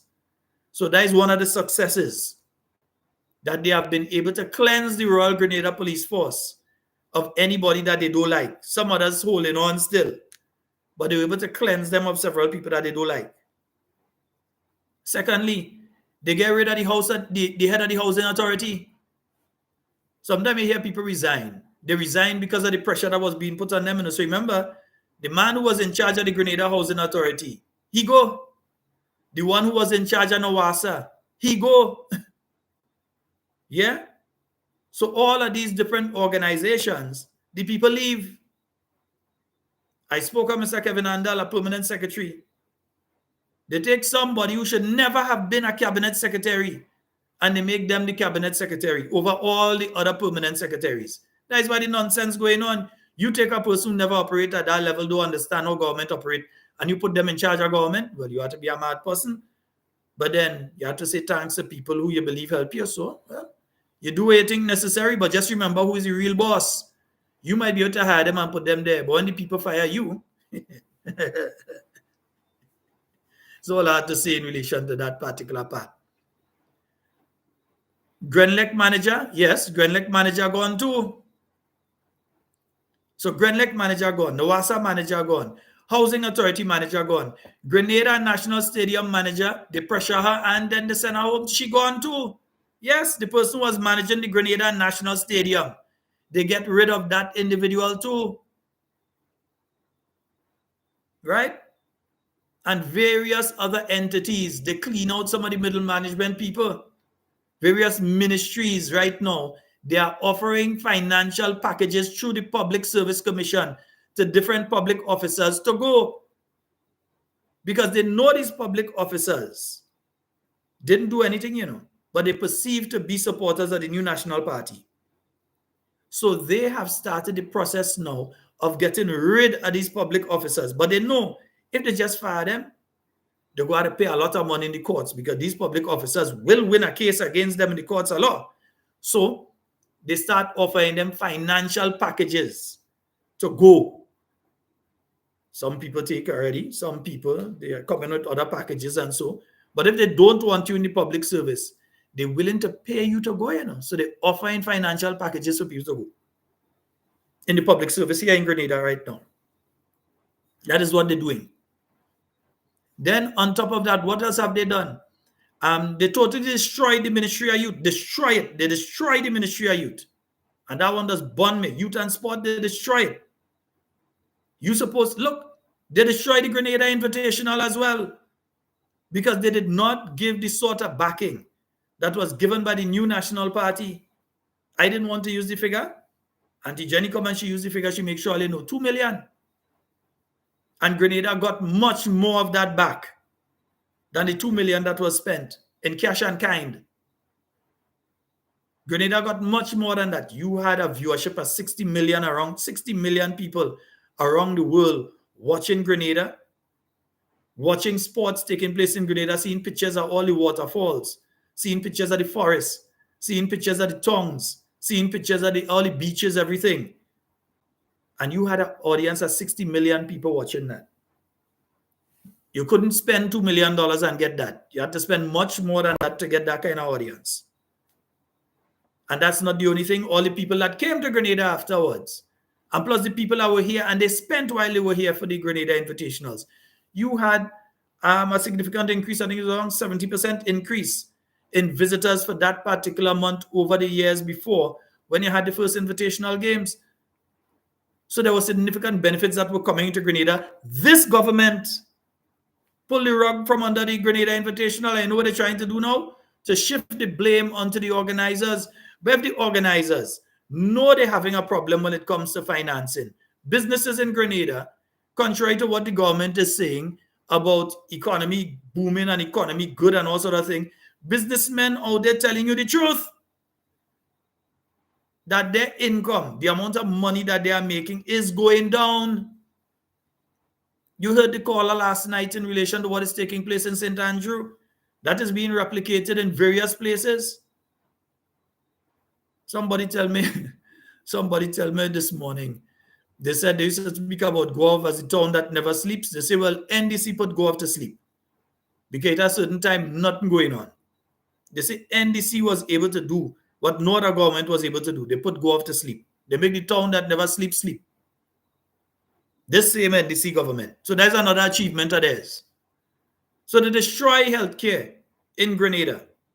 Nobody's saying we had the best healthcare system, but at least you could have get some aspirin. If you had some pain, they could have do a surgery because they had the proper implements and medication to do a surgery, especially emergency surgery. Mental patients were able to get their medication. People at least could have get proper bandages and other things when they went to a health center, instead of family members having to rush up to the general hospital quite from St. Patrick's 4 o'clock in the afternoon and then catch the tail to get bus to go back up.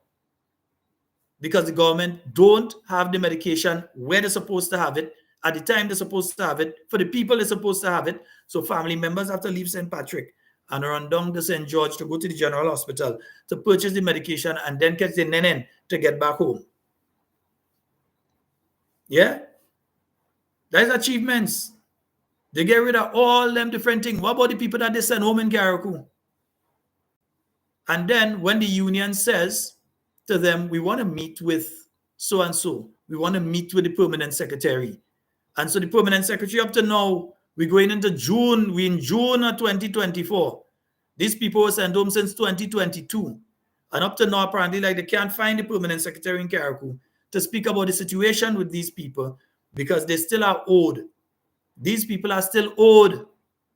They were not given their just due. The union knows it. And union are here only going up to Karaku. I hope only meeting with them people and them and only go and take everybody and go by the permanent secretary and ask them how going on with them people money. Yeah? Take all of them and go. So that's another achievement of theirs. What they do to those people in Karaku. The 150 they take from the poor people that has never been returned. They put something onto certain categories of people, but they didn't return it to the vast majority of people out there. And some people get kicked off the list. Up to yesterday, a parent calls me, they have 2 little children that were receiving assistance under the SEED program. They haven't graduated out of school.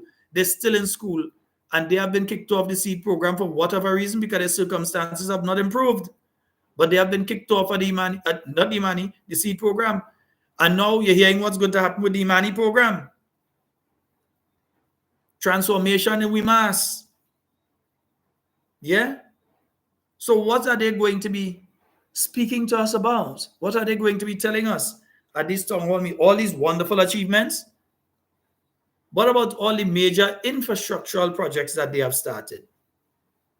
But they can't tell us about Molyneux Road because they go and do stupidness down there and they cause it to collapse more, and they have to change the scope of the project now to fix the nonsense that they went and do, whereby now the road would have been completed and people would have been passing there. Buses might have run a little later because they do have to go up and come wrong and all kind of thing through Jones Road, and they don't have to go through all of that. They might have stay, well, I could make an extra 2 trip. But instead of that, no, they just go in and park up early and take the key and go inside. So you have those situations. Those are some of the achievements. Yeah, and there's achievements. Yeah. From the St. George's Market, they get rid of market manager. The market manager, I think up in Grenville, they get rid of them too, isn't it? Yeah. The people who was managing the bus stop now, they get rid of real people, you know. They get rid of all of them. That is achievements. Yeah? That is achievements. That is what they achieve. But ask them, since coming into office, how much financing have you secured for the people of Grenada for various projects or people? Let me say for small business. How much financing have they secured for small business here in Grenada so that businesses would be able to get some, young people be able to start a business? And so ask them about that. They can't answer you. Up to now, they cannot answer you in relation to that. They will never be able to answer you in relation to that because they have not done it. Yeah? They have not done it. So I want to find out, somebody, Marissa, I see you just join us. Yeah? Dixian, tell me, what has this government done that they're celebrating 2 years in office? I thought they'd be down in sackcloth and ashes, flailing themselves, asking for God's forgiveness for they have sinned. Because tourism, you're seeing improvement in tourist arrivals, nothing to do with them, happen in spite of them and not because of them. You're still waiting for the air bridge to complete. And on top of that, let me tell all you, and I'm sorry again, I can't show clips, but I realized somebody called, and let me take it back like this. Last week, there was a caller that called and asked a question. They called and they asked, what is happening with the Chinese asphalt plant that was down, and notice I said was down at Point Celine. That plant is now apparently like it's on its way. I don't know if it's China going on to another country within the region, but it's on the port to be shipped. If it hasn't been shipped over the last 48 hours or so, it was on the port to be shipped. You're into the rainy season. During the rainy season, the road that normally okay and everything good and going okay with it, when rain start to fall and beat that road, you pass in tonight and there's no pothole there, and a heavy rain come down and you pass tomorrow and it's bujunk, you're going down in a pothole, and you're wondering if somebody passing with jackhammer and cutting up the road.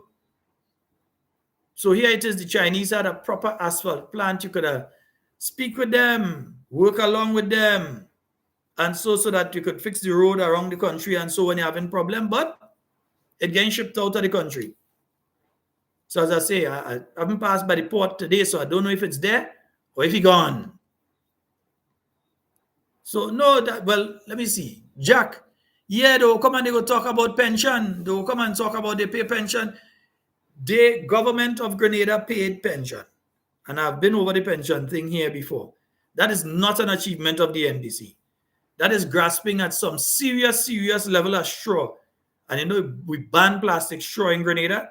That is grasping at some serious plastic straw to try to give the impression that they came back and they came in and they paid the pension, and that is grasping at some serious ban the plastic straws. Yeah? Not straws in the plant, straws in the want to go and drink thing. Yeah. In fact, that is paper straw because once it get wet, once it's tested and it get wet, it's starting to melt. So we ain't even talking about that one much tonight. But they can't claim pension. They will try to claim pension, but logically, factually, they cannot claim pension. Pension is not an NDC achievement. And when you see people like union leaders making this sort of nonsensical statement that the NDC restore pension, you have to ask yourself, but wait, what's going on here? So a union man and all in this nonsense, but then when it's people like Jude who are to defend the government, they go talk about, oh, the NDC government. The NDC government did not restore pension. Say it with me. Mr. Grimes, say it with me. The NDC did not restore pension. You know that. Say it with me, Brother Jude. The NDC did not restore pension. That is not just a belief of Sheldon Scott. That is a provable fact. Yeah? There's a court order they had to pay. They pay. They didn't restore nothing. Yeah? The new National Party, if they had taken a different approach to it, you know the discussion now would have been when the judgment coming in relation to the appeal that was made. But they did not take that approach in relation to the issue of pension. But all ain't saying that. All you're not speaking about that one at all. Yeah? All you only focusing on the NDC, they restore pension here, right? I hear all you.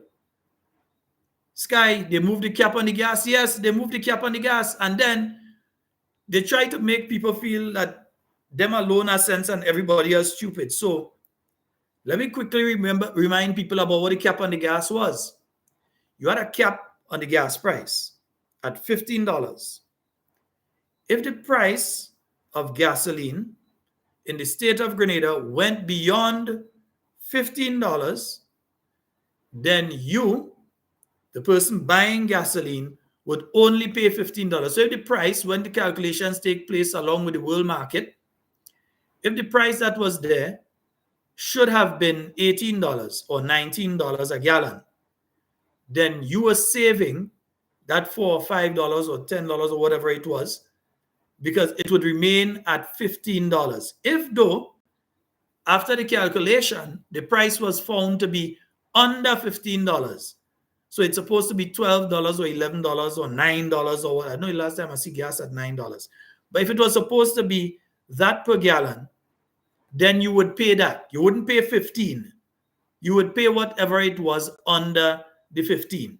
So if it was $14.99, you pay $14.99. If it was $7, you pay $7. But it definitely would not have been that you're paying 15. This NDC administration come in, remove the cap on the gas. So when it go up to 16 and 17 now, you have to pay the 16 and 17 and praise themselves for moving the cap on the gas and saying, why give you for $15 if we could give you less? Was given for $15 when it was more. Was given for the lower price when it was lower than 15. But they so believe that you went to school at midnight. Yeah, you was doing night school at midnight and you alone was in the class with no teacher. They so believe that you went to school at midnight and midnight class with no teacher that they could fool you with that. So they come with that sort of nonsense. Yeah? So yeah, they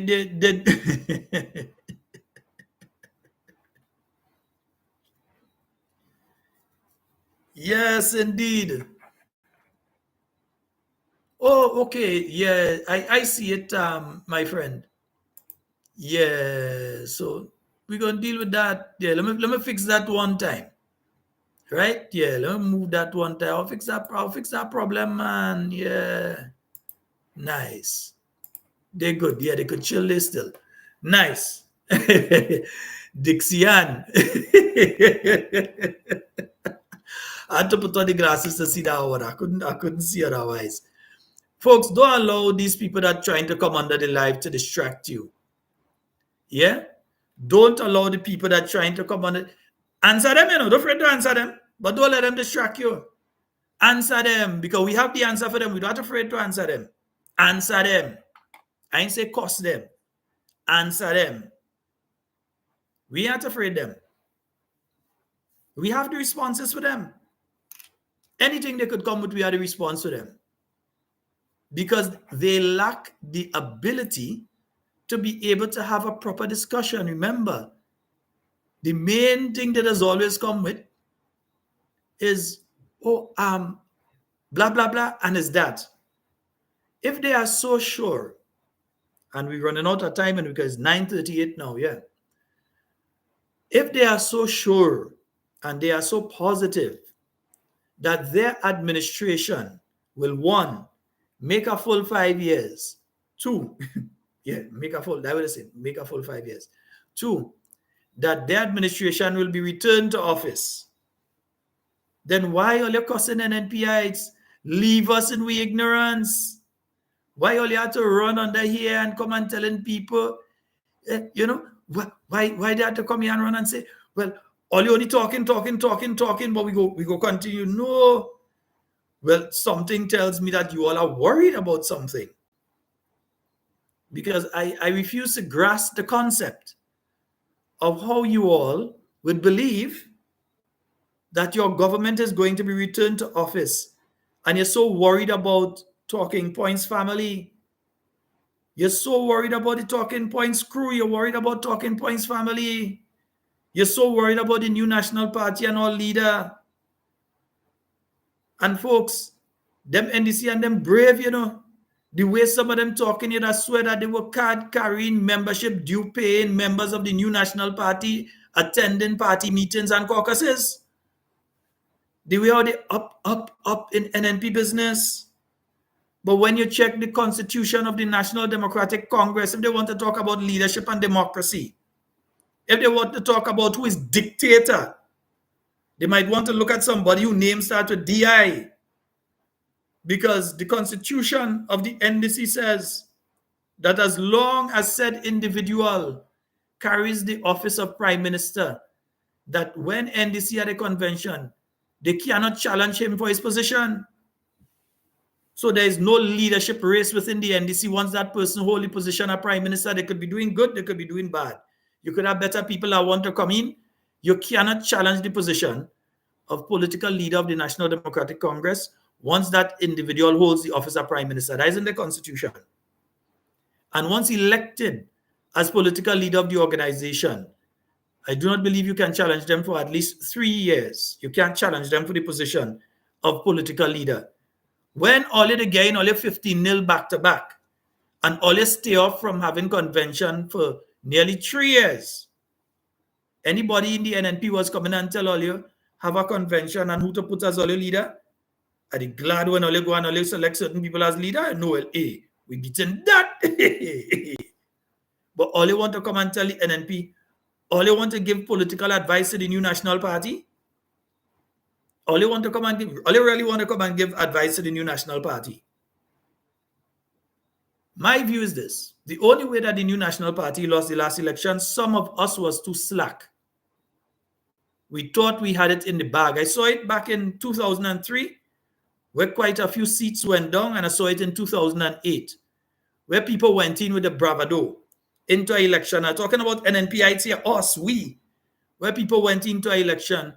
We win 15 seats already. Don't worry. Even if we lose our 1 or 2 seats, with 15 seats, we must form the government again. And there were people that went into the election in 2003 like that, and NNP nearly lose. Because they decide, they forget who is the real boss. So when somebody had a concern, they were not addressing the concern. When time to do the canvas, they didn't go and check people and try to find out, hey, you okay? Everything okay with you? How you feeling? How things going with you? They didn't do that. You know what they did? They went and they sit down in a veranda and they say, we had a canvas list. Oh, that person, that's an NNP man. The person turned long, the person turned NDC. But they sit down with our canvas list and they just ticking off name. Oh, them is NNP man. Yeah, them is NNP. Them does come rally and thing with us. That was last election. That don't mean it's the same this election.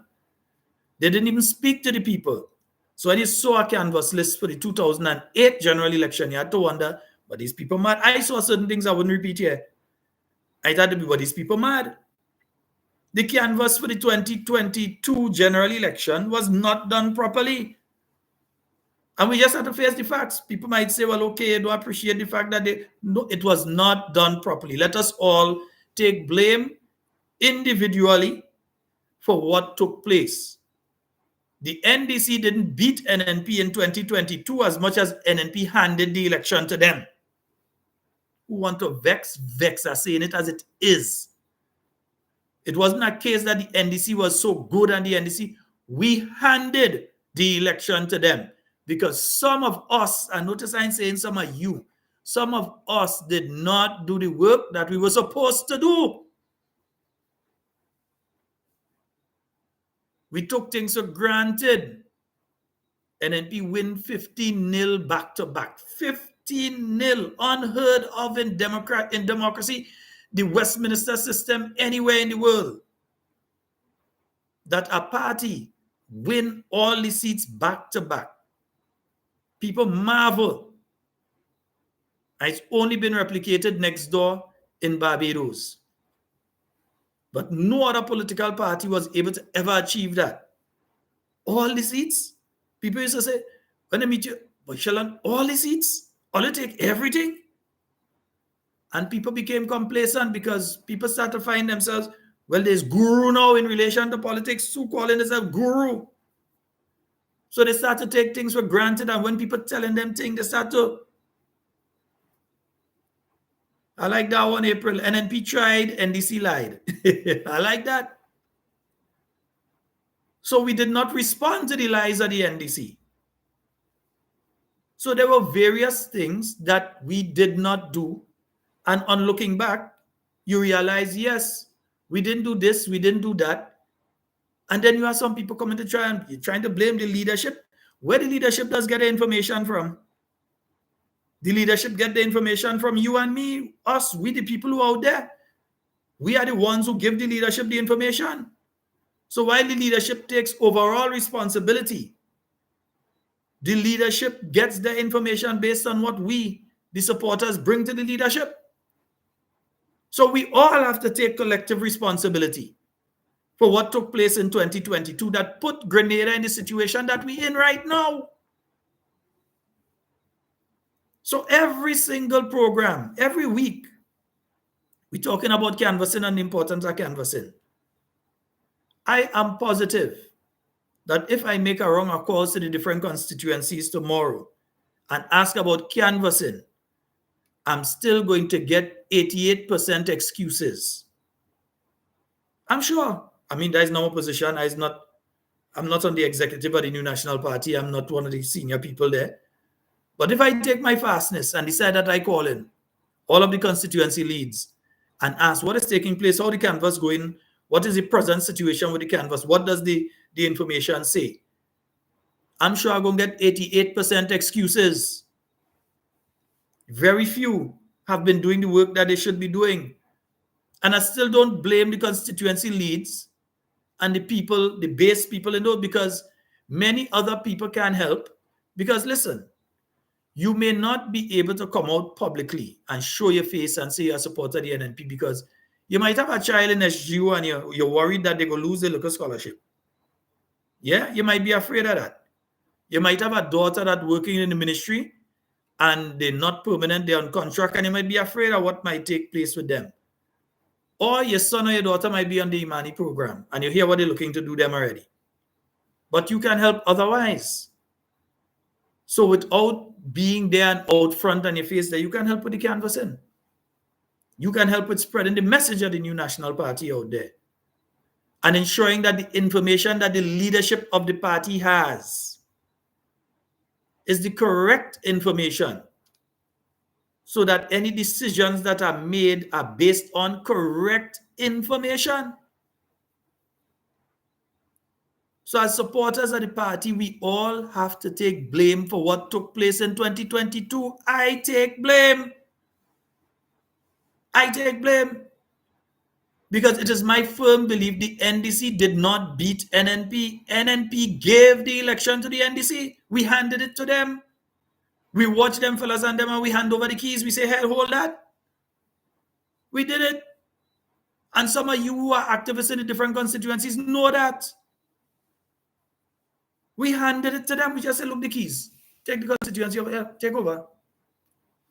I don't know if some people was tired. I don't know what.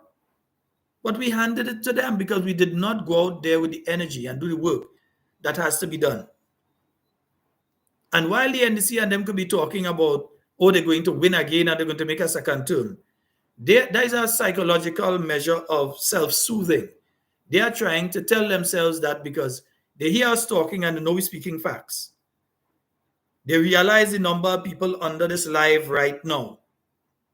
If they go and watch one of their live, they know they ain't seeing them kind of figures no way there.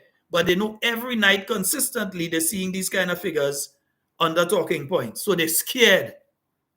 So they have to self-soothe themselves. They have to comfort themselves in time of sorrow. They have to try and comfort themselves. So they would make those statements and they will come and they will attack and they will say these kind of things. But we have to remain focused at the task at hand.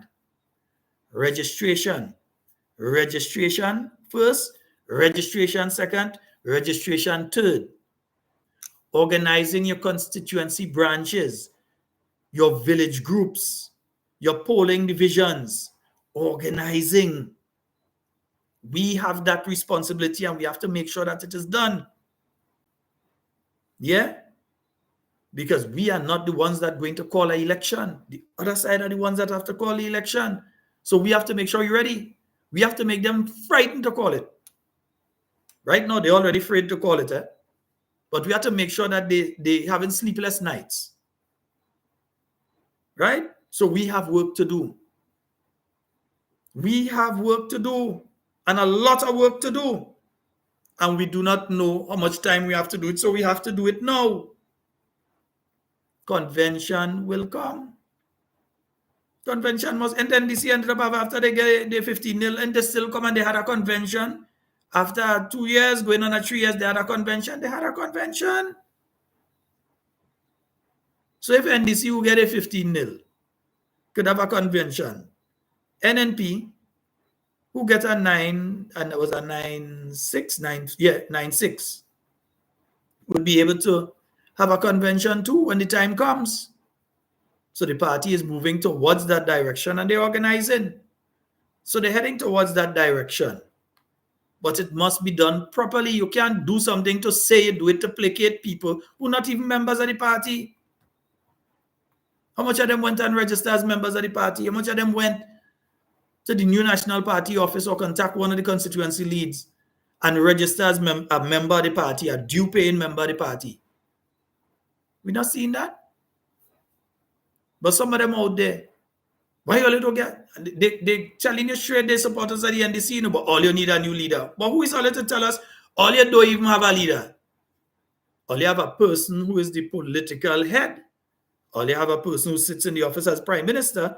But as I explained earlier, all you don't have a leader. And all you coming to tell us about leadership? All you coming to tell the NNP? That's like all you coming to explain new development to the NNP. Serious. That's like all you're coming to try and explain youth development to the new national party. All you can't do it because all you don't know it. Not because all you're young means all you know youth development. No policy direction. No policy direction. Just anything goes. No, not the program on Real FM. Anything goes. These are the people who are running, and I tend to try eyeing that and say ruining our country right now. And because we gave the election to them, they didn't beat us. We gave the election to them. There was no reason that certain seats had to go down. We did not do the work. Those of us here in Grenada, those of you out there in the diaspora, we did not do the work. All of us. Don't feel it's just those of us in Grenada. Diaspora. Some of you did not do the job you're supposed to do. You were too overconfident. NNP can't lose. Even if they go down to 10, they can't lose 50. Listen, the NNP lost 11 seats in 2008. NNP ended up with only 4 seats. 4 seats at the end of the 2008 general election. Just 4 seats NNP ended up with.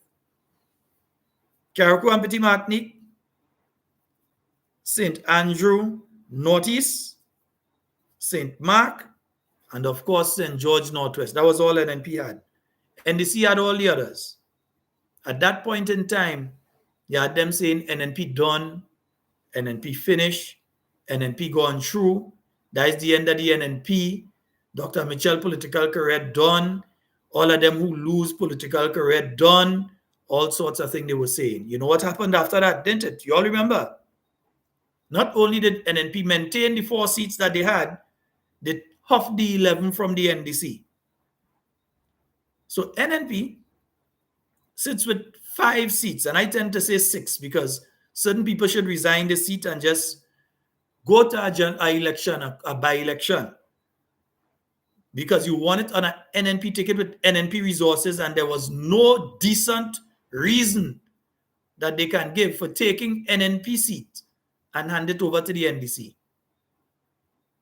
So NNP had 6 seats to the NDC's 9.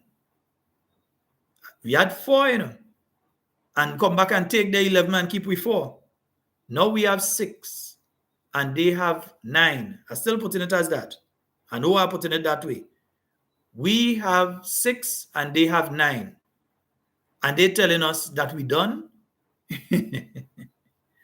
If we do the work as we did the work between 2008 and 2013, and then again between 2013 and 2018, if we do the work with purpose and we understand where we went wrong and not to make them mistake, not to sit down in a veranda doing no canvas, not to sit down home and you call somebody and you say, well, who that girl supporting and who this one supporting and that kind of nonsense, and the person might bad mind the person and say they're not supporting us and think I deal with them tonight. No. But actually go out there and meet the people.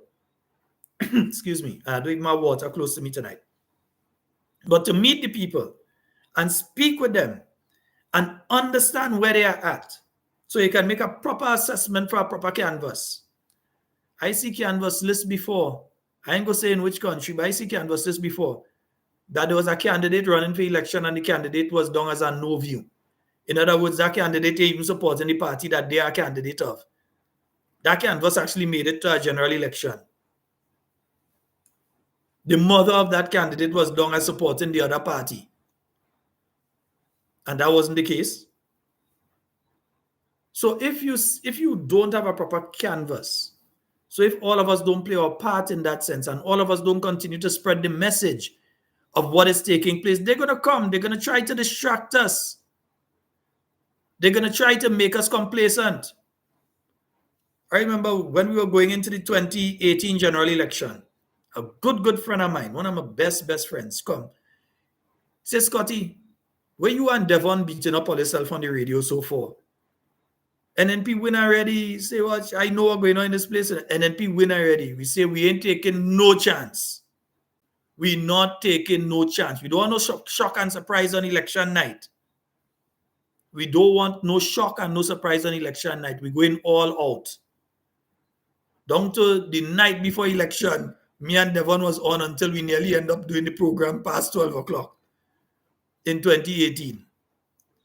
Because we did not decide to be complacent. We had too many people in too many constituencies that were complacent.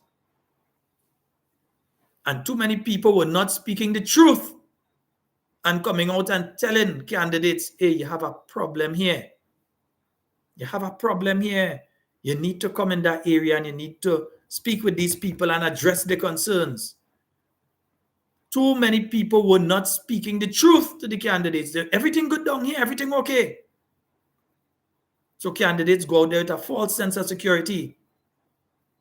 You bring information to the leadership now that was incorrect because sometimes you trying to spite one person by saying that there's an NDC. You know there's an NNP, but you don't want them to get a particular benefit. So you're claiming there's an NDC, hoping now that whatever benefit the person had to get, they wouldn't get. And sometimes there's an NNP supporter, and they get a benefit and you say, oh, there's NDC. And sometimes by these statements and then because of your personal preference, your personal issue with the person, you damage the party and the party chances. We can't do them kind of thing. Folks, we have a lot of work to do, and we do not know if it's a short amount of time or a long amount of time we have it. What I could tell you is this. The NDC is actively canvassing the voters list. The NDC is also actively engaging people in the diaspora to come home here to Grenada and to vote.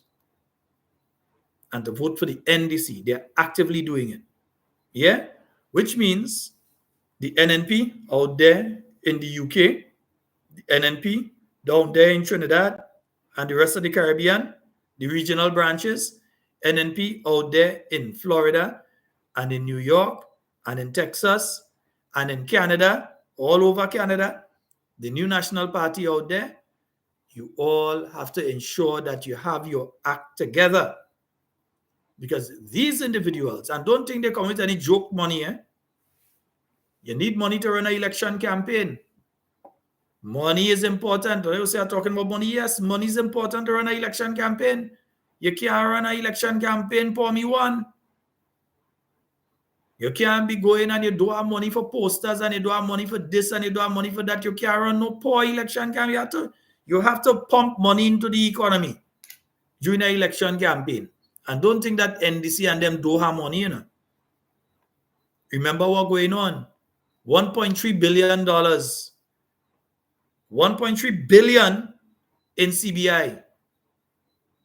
And you have 4 people involved with the NDC who are local agents for the CBI, who we are positive by this point in time have made millions out of the CBI project. So even if they get funding elsewhere, from those individuals alone, they are guaranteed a couple million for election campaign. We know if they go past like they do the last time and hand it out in different areas in different ways. But we are guaranteed that they are going to have millions of dollars to run the next election campaign. So we have to do what we have to do. Because it is possible still to beat a political party that's better funded than yours if you're better organized than them. So they can spend a lot of money and they spend it crazy. You don't have as much money as them and you beat them if you are better organized. So NNPI2 listening out there in Florida, you all know each other because you all call each other. I'm not talking about Florida in St. John. Love all of you up there too.